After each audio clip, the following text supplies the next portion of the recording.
Estamos aquí reunidas organizaciones de víctimas del Movimiento Nacional de Víctimas de Crímenes de Estado, de organizaciones campesinas, étnicas del territorio de Antioquia, y es muy importante reunirnos porque hoy nuestro departamento está convocado a participar de escenarios de paz, de lo que el gobierno ha llamado la paz total, y es muy clave que podamos seguir exigiendo el tema de la participación para poder garantizar que los derechos de las víctimas, que los derechos humanos se hagan efectivos. El proyecto de Paz Total es un proyecto ambicioso, coherente, que ataca los problemas centrales de la violencia y la exclusión en este país, pero que exige una participación de la sociedad civil no solamente en reforzar la voluntad de paz de los distintos actores,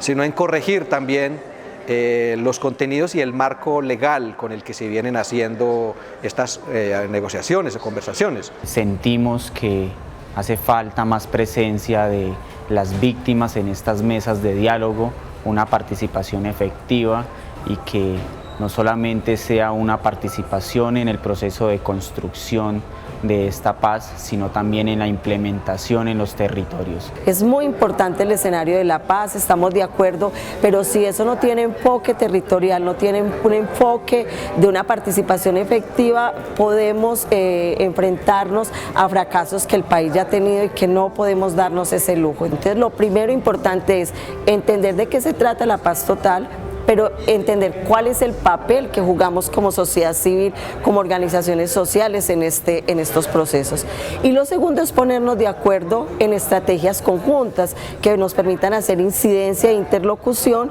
en función de esas propuestas que ya estamos construyendo. Es que una negociación de paz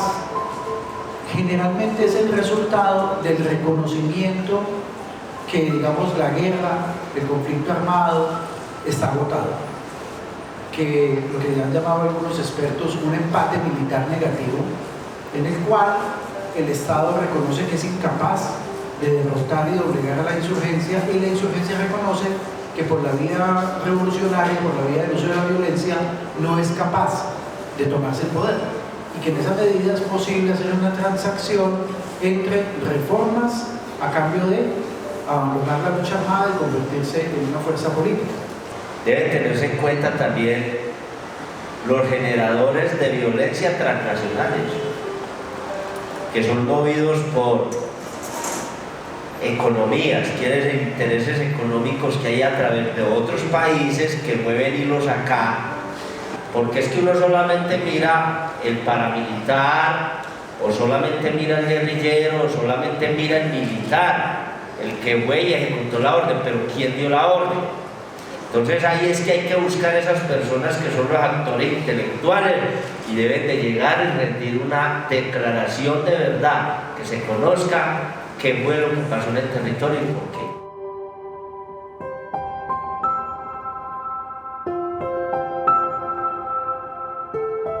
Soy el papá de Michael Andrés Aranda Pérez, un joven asesinado en el estallido social. El 28 de mayo, Andrés salió a las marchas que salían del Romboy de Siloé hasta la Universidad del Valle, y salieron a las 10 de la mañana más o menos, y mi hijo no regresó a casa. Es muy triste que te asesinen por salir a protestar, por salir a pedir tus derechos, ¿no? Y el derecho más fundamental que le quitaron a este muchacho en Cali fue el derecho a la vida. Necesitamos enfrentar todos los factores de violencia que hay en este país. Muy importante es la caracterización de esas distintas violencias y esos distintos actores. Siempre bajo la óptica de que se entienda que la sociedad civil ha sufrido los mayores efectos y que en última se tiene que garantizar que no se pase por encima de los derechos de las víctimas y que no se pase por encima de la verdad, del esclarecimiento histórico y de la posibilidad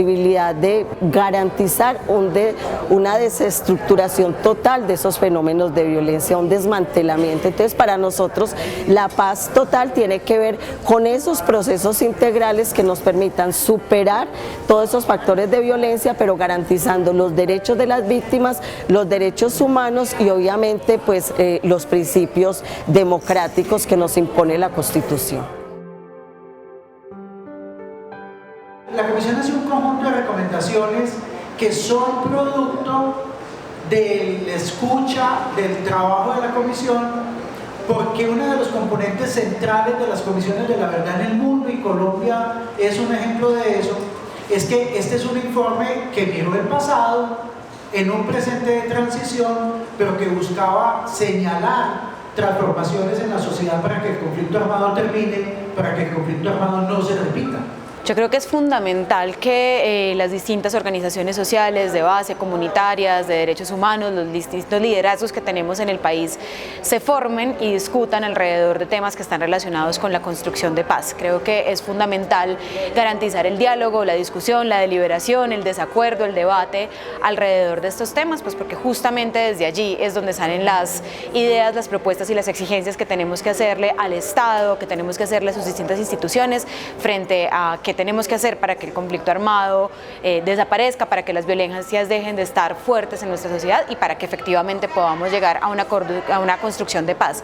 Creo que sin discusión, sin espacios de deliberación y de formación, eso será muy complicado, ¿cierto? Y en ese sentido, pues como nos lo ha mostrado en otros momentos este país, estas mismas organizaciones y liderazgos que tenemos hoy acá, pues es desde estos espacios que se pueden construir alternativas de futuro y alternativas de no repetición. Creo que eso es fundamental y por eso celebro mucho este tipo de espacios.